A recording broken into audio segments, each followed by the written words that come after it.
Welcome student on Grand Educational Platform, the platform where you learn and feel the concept. Student, आज हम लोग mechanical properties of solid के बारे में study करेंगे।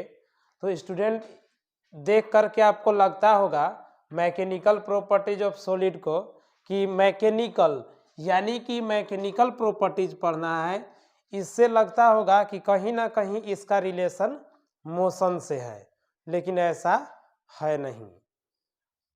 इसमें हम लोग जो है से इलास्टिक बिहेवियर ऑफ सॉलिड के बारे में पढ़ते हैं।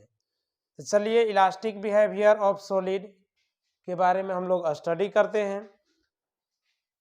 देखिए, कोई भी बॉडी, रिजिड बॉडी के बारे में हम लोग जानते हैं। हम लोग रिजिड बॉडी यानी कहने का मतलब सॉलिड बॉडी। तो रिजिड बॉडी हम लोग किसको कहेंगे? तो rigid body which have definite shape and size and hard body. Rigid body जैसे ही कहा जाता है, हम लोगों को दिमाग में तुरंत आता है कि hard body which have definite shape and size. लेकिन कोई भी बॉडी परफेक्टली रिजिड नहीं होता है। इन रियलिटी में अगर देखा जाए तो इन रियलिटी बॉडी पर अगर हम लोग फोर्स लगाते हैं तो फोर्स लगाने के बाद उसका शेप और साइज में चेंज किया जा सकता है। तो शेप और साइज में चेंज किया जा सकता है, तो जिस फोर्स के द्वारा हम लोग शेप और साइज में चेंज करेंगे उस फोर्स को हम लोग कहेंगे डीफॉर्मिंग फोर्स। तो आइए हम लोग पढ़ते हैं डीफॉर्मिंग फोर्स के बारे में। देखिए, deforming force means a force which can change shape and size of body. मतलब वह फोर्स जो क्या करेगा, किसी बॉडी का शेप और साइज को चेंज कर देगा। जैसे जो यहाँ आप लोग देख पा रहे हैं कि ये स्प्रिंग है और स्प्रिंग को दोनों तरफ से स्ट्रेच किया जा रहा है फोर्स लगा करके। जब स्ट्रेच किया जा रहा है फोर्स लगा करके तो इसका साइज इंक्रीज कर जा रहा है, और जब इसी स्प्रिंग को कंप्रेस किया जा रहा है तो उसका भी साइज जो है से चेंज कर जा रहा है। और इसी को देखिए फोर्स लगा करके क्या कर दिया गया है, बेंट कर दिया गया है। तो जिस फोर्स के द्वारा इस बॉडी का शेप साइज में चेंज किया जा रहा है उस फोर्स को हम लोग क्या कहेंगे, डीफॉर्मिंग फोर्स। जैसे यहाँ एग्जांपल में देखिए दिखाया गया है कि इस बॉडी को दोनों तरफ से एक फोर्स इधर से लगाए, इधर से लगाए, दो फोर्स लगा करके ये दोनों इस बॉडी को हम लोग क्या किए, स्ट्रेच किए।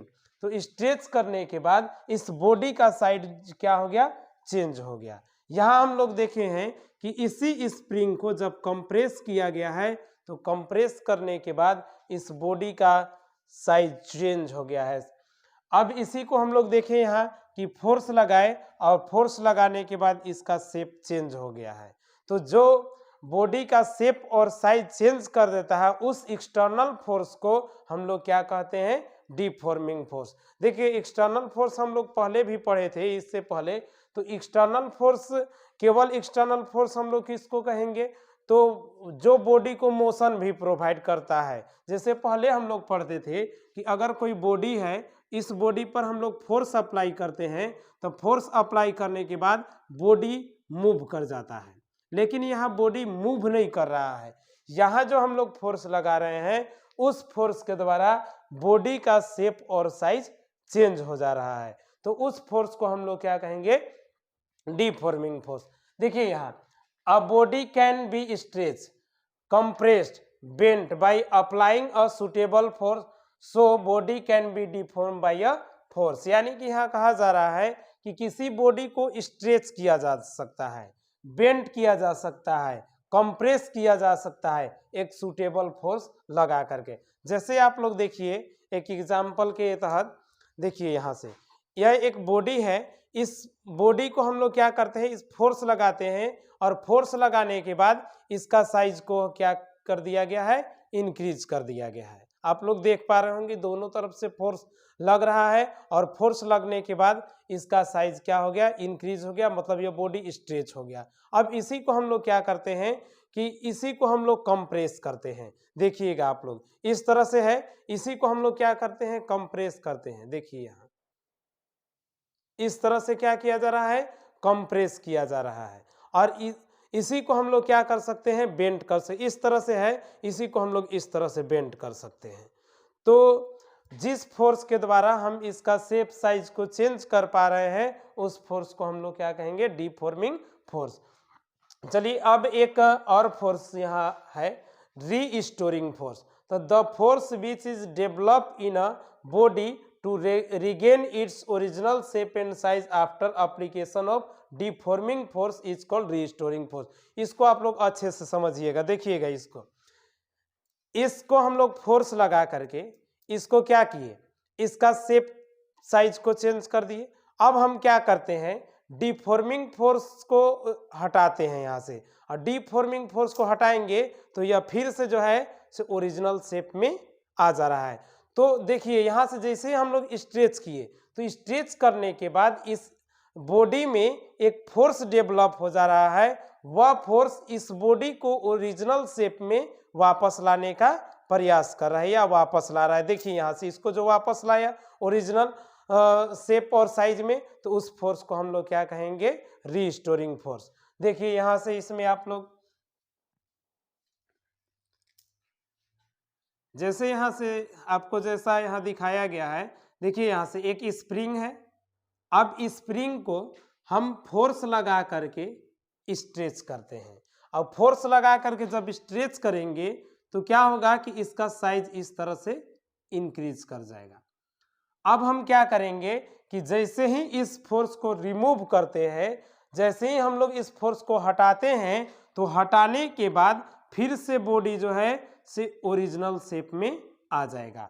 तो जब फोर्स को हटाए, मतलब जैसे ही हम इसको लगाए तो इसके ऑपोजिट डायरेक्शन में एक जो है से फोर्स डेवलप हो गया। अब वही फोर्स जो है से क्या कर रहा है, स्प्रिंग को पुनः ओरिजिनल शेप में लाने का प्रयास कर रहा है या ओरिजिनल शेप में ला रहा है। तो उस फोर्स को जो इसको ओरिजिनल शेप में ला रहा है, उस फोर्स को हम लोग क्या कहेंगे, उस फोर्स को हम लोग कहते हैं रीस्टोरिंग फोर्स, मतलब पुनः उसी शेप में लाने वाला फोर्स। चलिए आगे हम लोग देखते हैं। चलिए अब हम लोग इलास्टिसिटी के बारे में पढ़ते हैं। इलास्टिसिटी मीन्स, देखिए, if a body regain its shape and size on the removal of deforming force is called elastic body and the property is called elasticity. इसे आप लोग जो है से अच्छे से समझिएगा। देखिए क्या कहा जा रहा है, if a body regain its shape and size on removal of deforming force. Deforming force हम लोग किसको कहते हैं, तो डिफॉर्मिंग फोर्स जो किसी बॉडी के शेप और साइज को चेंज कर देता है, तो उस फोर्स को बोला जाता है डिफॉर्मिंग फोर्स। देखिए जैसे यहाँ ए स्प्रिंग है, अब हम क्या करते हैं, इसको इसके ऊपर फोर्स लगाते हैं। तो फोर्स लगाने के बाद इसका क्या हो गया, शेप और साइज चेंज हो गया। अब इसको हम क्या करेंगे, जब यहाँ से डिफॉर्मिंग फोर्स, देखिए इधर फोर्स जो हम लगाए हैं डिफॉर्मिंग फोर्स है, डिफॉर्मिंग फोर्स यही इसका फॉर्म को चेंज कर रहा है। अब हम क्या करेंगे, इस फोर्स को जैसे ही रिमूव करते हैं तो यह बॉडी जो है से अपना ओरिजिनल शेप गेन कर लेगा, इस तरह से ओरिजिनल शेप गेन कर लेता है। तो इस बॉडी को हम लोग क्या कहेंगे, इलास्टिक बॉडी। और इसके पास जो है से जो प्रॉपर्टी है ओरिजिनल शेप में आने का, इसके पास प्रॉपर्टी है, उस प्रॉपर्टी को बोला जाता है इलास्टिसिटी। जैसे हम लोग के बॉडी में जो है से इलास्टिसिटी होता है, जैसे आप लोग देखिएगा इस तरह से अपना गाल को जो है से इस तरह से स्ट्रेच कीजिएगा और स्ट्रेच करके उसको छोड़िएगा तो फिर से ओरिजिनल शेप में आ जाता है, मतलब वो भी इलास्टिक बॉडी है। तो और भी हम इलास्टिक बॉडी देखते हैं। आप लोग देखिए ये बॉल है, आप लोग देख पा रहे हैं। इसको हम क्या करते हैं, इसके ऊपर डिफॉर्मिंग फोर्स लगाते हैं और डिफॉर्मिंग फोर्स लगा करके अब इसका हम क्या कर दिए, शेप को चेंज कर दिए। देखिए शेप के आकार के बन गया। अब हम क्या करते हैं, इस फोर्स को देखिए जैसे ही हम लोग हटाएंगे, हटाने के बाद यह क्या कर रहा है, ओरिजिनल शेप गेन कर लिया। दैट मीन्स यह जो बॉडी है, यह बॉडी कैसा बॉडी है, इलास्टिक बॉडी है। और इसके पास ओरिजिनल शेप में आने का जो प्रॉपर्टी है, उस प्रॉपर्टी को हम लोग क्या कहेंगे, इलास्टिसिटी। नेक्स्ट एग्जाम्पल देखिए इलास्टिसिटी का। इलास्टिक बॉडी देखिए, इस रबर को देखिए ओरिजिनल शेप में इस तरह से है। अब हम इस बॉडी के ऊपर डिफॉर्मिंग फोर्स लगाते हैं। डिफॉर्मिंग फोर्स लगाए, जैसे ही हम लोग क्या करेंगे, डिफॉर्मिंग फोर्स को रिमूव करते हैं, यह रबर ओरिजिनल शेप में आ जाता है। दैट मीन्स यह बॉडी क्या है, इलास्टिक बॉडी। अब इस रबर के पास ओरिजिनल शेप में आने का जो प्रॉपर्टी है, उस प्रॉपर्टी को हम लोग क्या कहते हैं, इलास्टिसिटी। अब आगे देखिए, perfectly elastic body. Perfectly elastic body means if a body regains shape and size completely and immediately after removing deforming force। अगर कोई बॉडी डिफॉर्मिंग फोर्स को रिमूव करने के बाद क्या करता है, ओरिजिनल शेप तुरंत जो है से प्राप्त कर लेता है, तो उसको हम लोग क्या कहेंगे, उसको हम लोग कहेंगे परफेक्टली इलास्टिक बॉडी। जैसे जो सबसे जल्दी ओरिजिनल शेप में आ जाता है, उस वह कौन सा है, क्वार्ट्ज फाइबर। यहाँ आप लोग को पिक्चर में दिखाया गया होगा, तो यह है क्वार्ट्ज फाइबर। इसको जब हम लोग क्या करते हैं, डिफॉर्म करते हैं, तो डिफॉर्म करने के बाद यह जो है से तुरंत अपना ओरिजिनल शेप को गेन कर लेता है। तो इसीलिए इसको हम लोग क्या कहते हैं, परफेक्टली इलास्टिक बॉडी। अब हम लोग देखते हैं plasticity. Plasticity means if a body does not gain original shape and size after removal of deforming force is called plastic body and the property is called plasticity. देखिए plasticity हम लोग इसको कहेंगे, अगर कोई बॉडी पर डिफॉर्मिंग फोर्स लगाते हैं, अगर डिफॉर्मिंग फोर्स लगाने के बाद वह बॉडी अपना ओरिजिनल शेप को गेन नहीं करता है, दैट मीन्स उसका शेप और साइज क्या हो जाता है, चेंज हो जाता है। तो शेप और साइज चेंज हो जाता है, तो उसको हम लोग क्या कहते हैं, उसको हम लोग कहते हैं प्लास्टिक बॉडी। और उसके पास जो प्रॉपर्टी होता है, उस प्रॉपर्टी को हम लोग कहते हैं प्लास्टिसिटी। तो देखिए आप लोग देखे होंगे घर में वाल पुट्टी जो किया जाता है, उस पुट्टी को आप देखे होंगे। तो उस पुट्टी को आप देखे होंगे, इस तरह से जो है पुट्टी किया जाता है वाल के ऊपर। तो जो पुट्टी करते हैं, तो इस तरह से जब पुट्टी कर देते हैं, अब हम उसके ऊपर से फोर्स को हटा दिए, इस तरह से हटा दिए, तो वह ओरिजिनल शेप को पुनः गेन नहीं करता है। दैट मीन्स वह पुट्टी क्या है, प्लास्टिक बॉडी है। और देखिए एग्जाम्पल, पैराफिन वैक्स, मड देखते हैं हम लोग। देखिएगा आप लोग, हम लोग यहाँ लेकर के आए हैं, देखिए यहाँ ये मड है, आप लोग देख पा रहे हैं। अब इसमें हम लोग क्या करते हैं, डिफॉर्मिंग फोर्स इसके ऊपर जो है से लगा रहे हैं। देखिएगा डिफॉर्मिंग फोर्स लगा दिए हम लोग, डिफॉर्मिंग फोर्स लगा दिए इस तरह से। और जब डिफॉर्मिंग फोर्स लगा दिए, तो देखिए इसका शेप और साइज जो है से चेंज हो गया, और शेप और साइज चेंज हो गया, और यह ओरिजिनल शेप गेन नहीं कर रहा है। तो इसको हम लोग क्या कहेंगे, इसको हम लोग कहेंगे प्लास्टिक बॉडी। एक और एग्जाम्पल आप लोग देखिए, च्युइंग गम आप लोग देखे हैं, वो भी जो है से क्या होता है, तो वो भी जो है से प्लास्टिक बॉडी होता है। उसको जब हम लोग क्या करते हैं, स्ट्रेच करते हैं, तो स्ट्रेच करने के बाद जब उसके ऊपर डिफॉर्मिंग फोर्स लगाएंगे, तो डिफॉर्मिंग फोर्स लगाने के बाद वह ओरिजिनल शेप और साइज गेन नहीं करता है। देखिए ये च्युइंग गम है, इसके ऊपर हम डिफॉर्मिंग फोर्स लगाते हैं। देखिए डिफॉर्मिंग फोर्स लगाए, अब इस फोर्स को रिमूव कर दिए, तो यह जो च्युइंग गम है वह अपना ओरिजिनल शेप और साइज को गेन नहीं कर रहा है। इसलिए हम इस च्युइंग गम को कहेंगे कि यह कौन सा बॉडी है, प्लास्टिक बॉडी। और इसके पास जो प्रॉपर्टी है ओरिजिनल शेप नहीं गेन करने का, तो उस प्रॉपर्टी को हम लोग क्या कहते हैं, प्लास्टिसिटी।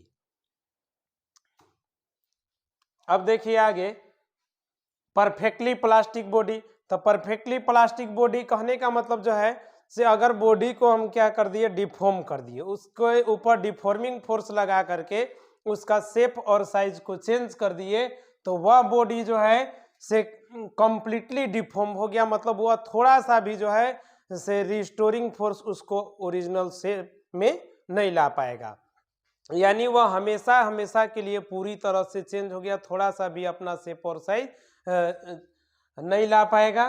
तो उसको हम लोग क्या कहेंगे, प्लास्टिक बॉडी। जैसे देखिए पैराफिन वैक्स। यहाँ दिखाया गया है पैराफिन वैक्स, इसके ऊपर डिफॉर्मिंग फोर्स हम लोग लगाते हैं। तो डिफॉर्मिंग फोर्स लगाने के बाद यह जो है से क्या हो जाता है, इसका शेप और साइज जो है से हमेशा के लिए चेंज हो जाता है। वह थोड़ा सा भी अपना शेप और साइज को गेन नहीं कर पाता है। तो उस बॉडी को हम लोग क्या कहेंगे, परफेक्टली प्लास्टिक बॉडी। देखिए इसमें क्या कह रहा है कि no body is perfectly elastic और परफेक्टली प्लास्टिक।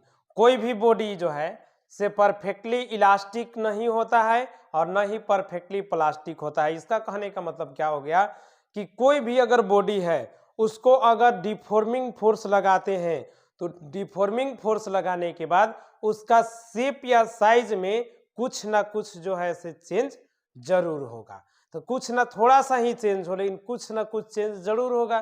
तो थोड़ा सा भी अगर चेंज हुआ इसका मतलब जो है से वह परफेक्टली इलास्टिक नहीं है। और परफेक्टली प्लास्टिक कहने का मतलब उसका शेप और साइज कंप्लीटली चेंज कर जाना। तो उसका शेप और साइज जो है से कंप्लीटली चेंज नहीं करता है, यानी वह जो है से ना तो परफेक्टली कोई भी बॉडी इलास्टिक होता है और ना परफेक्टली प्लास्टिक होता है। All the bodies found nature between these two limit where the elastic behavior of body decreases is plastic behavior increases। अगर बॉडी का इलास्टिक बिहेवियर क्या करता है, इंक्रीज डिक्रीज करता है, तब जो है से उसका प्लास्टिक बिहेवियर क्या कर जाएगा, इंक्रीज कर जाएगा। जैसे इसको हम लोग जो है से जब लिमिट से ज़्यादा जो है से इसको खींच देंगे, इस तरह से खींच देंगे, तो इसका क्या हो जाएगा, खींचने के बाद जो है से इसका साइज बढ़ गया। तो थोड़ा सा भी अगर जितना बढ़ा, इसका मतलब जो है से इसके पास थोड़ा सा कौन सा प्रॉपर्टी आ गया, प्लास्टिक बॉडी का प्रॉपर्टी आ गया। तो जितना इसके अंदर जो है से प्लास्टिसिटी बढ़ा उतना इलास्टिसिटी घट गया। नेक्स्ट देखिएगा, steel is more elastic than rubber. यहाँ कहा जा रहा है कि स्टील जो है से रबर से ज़्यादा इलास्टिक होता है। अब ये कैसे हो सकता है, हम तो देखे हैं कि रबर है और आप लोग स्टील देखे होंगे। तो रबर को हम लोग देखते हैं कि रबर को इसे छोड़ते हैं ओरिजिनल शेप में जल्दी आ जाता है। और स्टील को अगर हम लोग देखेंगे तो स्टील को तो हमको देखने से ऐसे लगता है कि जब उसको हम लोग डिफॉर्मिंग फोर्स स्टील पर लगाएंगे तो वह ओरिजिनल शेप में जल्दी नहीं आता है, रबर के तुलना में ऐसे देखने में लगता है, लेकिन रियलिटी कुछ और है। जो कभी कभी दिखता है वो होता नहीं है। तो देखिए इसमें भी है कि स्टील और रबर को एक इलास्टिक लिमिट तक जब क्या किया जाएगा, डिफॉर्मिंग फोर्स लगाया जाएगा, उसका लिमिट होता है। अब लिमिट से ज्यादा तो उसको जो है से बाबू खींच देगा तो क्या हो जाएगा, उसका शेप और साइज तो हमेशा के लिए चेंज हो ही जाएगा। लेकिन अगर जो है से उसको हम लोग क्या करेंगे, एक इलास्टिक लिमिट तक अगर इस तरह से खींचते हैं स्टील को जो है से इलास्टिक लिमिट तक, तुरंत इस तरह से क्या कर देता है, वह तुरंत जो है से अपना शेप को रिगेन कर लेता है। रबर की अपेक्षा जो है से वह जल्दी अपना शेप को रिगेन कर लेता है। ऐसे इसको आगे हम लोग जो है से मैथमेटिकली प्रूव भी करेंगे। लेकिन ऐसे आप लोग जो है से देख सकते हैं कि अगर जो है से रबर है, एक रबर ले लिए, इसको हम लोग इस तरह से क्या किए, इसको डिफॉर्मिंग फोर्स हटाए, ओरिजिनल शेप साइज में आ गया। इसी तरह से एक जो है से स्टील का कोई बॉडी ले लीजिए और उसको इस तरह से स्ट्रेच कीजिएगा, तो अगर इलास्टिक लिमिट तक, तो वह रबर की अपेक्षा जो है से अपना शेप और साइज जो है से पहले रिगेन कर लेता है। दैट मीन्स स्टील क्या है, मोर इलास्टिक है रबर से। चलिए अब हम लोग देखेंगे elastic behaviour of solid. Solid के पास जो है से इलास्टिक बिहेवियर होता है। देखिए यहाँ सॉलिड का दिखाया गया है, ये जो आपको नजर आ रहा है गेंद के शेप का, वह जो है से गेंद नहीं है। वह क्या है, तो वह सॉलिड में जो एटम होता है तो वही एटम है। और ये जो स्प्रिंग नजर आ रहा है ये भी स्प्रिंग नहीं है, तो क्या है, तो यह एक जो है से इसके बीच जो फोर्स लगता है, इंटर एटॉमिक फोर्स, उसी को जो है से यहाँ दिखाया गया है इसके द्वारा। देखिए इस तरह से जुड़ा हुआ है, इस तरह से जहाँ जहाँ बॉल नज़र आप लोग को आ रहा है वहाँ वहाँ जो है से बॉल नहीं, वह एटम है। अब यहाँ हम लोग इसमें क्या दिखाया गया है कि अब हम लोग क्या करेंगे कि इसको जब हम लोग क्या करते हैं, इस तरह से एक को स्ट्रेच करते हैं, इस तरह से स्ट्रेच करेंगे, तो स्ट्रेच करेंगे तो इसका क्या होगा कि शेप और साइज चेंज होगा। कैसे चेंज होगा, तो इसके जो मोलेकुल है या एटम है उसके बीच डिस्टेंस क्या होगा, इंक्रीज होगा। और जब डिस्टेंस इंक्रीज होगा, इसके बीच अगर किसी के बीच जो है से डिस्टेंस इंक्रीज हो रहा है तो किसी के बीच जो है से डिस्टेंस क्या हो रहा है, तो डिक्रीज हो जा रहा है।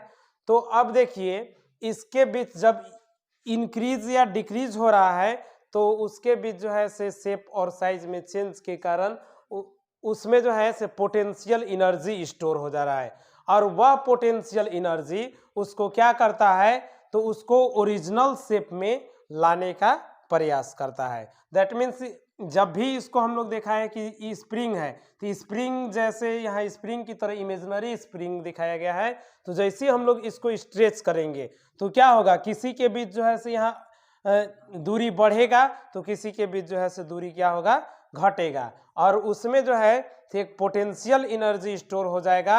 और वही पोटेंशियल एनर्जी के कारण जो है से फिर से जब इस बॉडी को हम लोग डिफॉर्मिंग फोर्स रिमूव करते हैं तो डिफॉर्मिंग फोर्स रिमूव करने के बाद वह बॉडी जो है से ओरिजिनल शेप में आ जाता है। अब यह स्ट्रेस आ गया। स्ट्रेस तो जिंदगी में सभी को होता है बच्चों, कुछ कुछ स्ट्रेस तो हमको भी रहता है, लेकिन तुम लोग की भी जो है से अलग अलग प्रकार का स्ट्रेस होगा। स्ट्रेस देखने से लगता होगा कि हम लोग जो है से पढ़ने जा रहे हैं, जिसे स्ट्रेस कहने से जो है से बहुत लोगों को पता चलता है कि स्ट्रेस के बारे में बहुत को स्ट्रेस होता है काके, तो बहुत को स्ट्रेस होता है प्यार मोहब्बत का स्ट्रेस होता है, और बहुत को स्ट्रेस पढ़ाई का स्ट्रेस होता है, और बहुत को फैमिली का स्ट्रेस होता है। तो आप लोग को लगता होगा कि फिजिक्स में हम यही स्ट्रेस के बारे में पढ़ाएंगे, लेकिन ऐसा स्ट्रेस के बारे में हम नहीं बताएंगे आप लोग को। ऐसे कुछ कुछ लोगों को होता है, लेकिन अभी उस स्ट्रेस में नहीं रहना है, उसको कैसे हटाया जाएगा वो भी हम लोग पढ़ेंगे, लेकिन वो फिजिक्स में नहीं आता है। चलिए फिजिक्स में जो स्ट्रेस है उस स्ट्रेस को हम लोग पढ़ते हैं। स्ट्रेस मीन्स होता है डिफॉर्मिंग फोर्स अप्लाइड पर यूनिट एरिया। देखिए यहाँ फिगर फोटो देखिए, फोटो में ही बहुत कुछ होता है। देखिए इसके ऊपर जो है से हम डिफॉर्मिंग फोर्स लगाते हैं। डिफॉर्मिंग फोर्स मीन्स इसका शेप और साइज में चेंज करने वाला फोर्स। देखिए इस तरह से हम लोग डिफॉर्मिंग फोर्स लगा दिए, ऊपर नीचे से इसका शेप और साइज में क्या किया, चेंज कर दिया। उस फोर्स को हम लोग क्या कहते हैं, डिफॉर्मिंग फोर्स। तो यहाँ जो फोर्स लगाया जा रहा है ये डिफॉर्मिंग फोर्स है। तो deforming force per unit area, unit area में जितना डिफॉर्मिंग फोर्स अप्लाइड किया जाएगा उस को हम लोग क्या कहेंगे, स्ट्रेस कहेंगे। अब देखिए और में है द रिस्टोरिंग फोर्स एक्टिंग पर यूनिट एरिया। रिस्टोरिंग फोर्स कहने का मतलब क्या, रीस्टोरिंग फोर्स मीन्स जब हम लोग क्या करते हैं, जब बॉडी को डिफॉर्मिंग फोर्स इस तरह से अप्लाई करते हैं, तो डिफॉर्मिंग फोर्स अप्लाई करने के बाद इसके जो है से ओरिजिनल शेप और साइज में लाने के लिए एक फोर्स इसके अंदर डेवलप हो जाता है, एक इंटरनल फोर्स डेवलप्ड हो जाता है। उस फोर्स को हम लोग क्या कहते हैं, रीस्टोरिंग फोर्स कहते हैं। और जब बॉडी इलास्टिक होगा तो उसमें जो रीस्टोरिंग फोर्स होता है और डिफॉर्मिंग फोर्स होता है, दोनों फोर्स इक्वल होता है। तो यहाँ से जो है से हम कह सकते हैं स्ट्रेस क्या है, deforming force per unit area. और डिफॉर्मिंग फोर्स किसके इक्वल होता है, रीस्टोरिंग फोर्स के बराबर। कब, जब बॉडी कैसा होगा, इलास्टिक होगा। और हम लोग इस चैप्टर में इलास्टिक बॉडी के बारे में ही स्टडी करेंगे। हम पहले बताए भी थे कि इसका नाम जो है से इलास्टिक बिहेवियर ऑफ सॉलिड भी हम लोग रख सकते हैं। क्यों, इसी कारण से कि इसमें हम लोग जो भी बॉडी के बारे में पढ़ेंगे वह सब बॉडी जो है से कैसा बॉडी होगा, इलास्टिक बॉडी।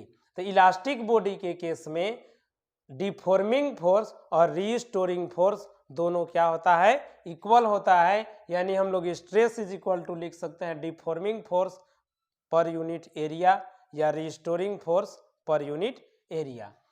इसका एसआई यूनिट हम लोग फाइंड करेंगे तो एस इज इक्वल टू क्या होता है, फोर्स अपॉन एरिया। फोर्स का एसआई यूनिट न्यूटन, एरिया का मीटर स्क्वायर, तो क्या हो जाएगा न्यूटन पर मीटर स्क्वायर, और इसी को हम लोग क्या कहते हैं, पास्कल। अब पास्कल से हम लोग को पहले कहीं ना कहीं मुलाकात हुआ है। कहाँ हुआ है, हम लोग जहाँ प्रेशर पढ़े थे। तो अब तो लग रहा होगा कि कहीं स्ट्रेस प्रेशर तो नहीं ना है। तो हर एक केस में स्ट्रेस जो है से प्रेशर नहीं होता है, लेकिन कोई कोई ऐसा केस होता है जहाँ स्ट्रेस और प्रेशर एक ही होता है। तो उसके बारे में हम लोग जो है से आगे स्टडी करेंगे। देखिए इसका डायमेंशनल फार्मूला फाइंड करते हैं। तो एस इज इक्वल टू क्या है, एफ अपॉन ए। एफ का डायमेंशनल फार्मूला क्या होता है, एम एल टी के पावर -2, और ए एरिया का एल के पावर 2, यानी यहाँ कितना हो जाएगा, एम एल के पावर 1, आई ऊपर जाएगा तो -2, तो 1 - 2 और टी के power -2, that means M L के पावर -1 टी के पावर -2।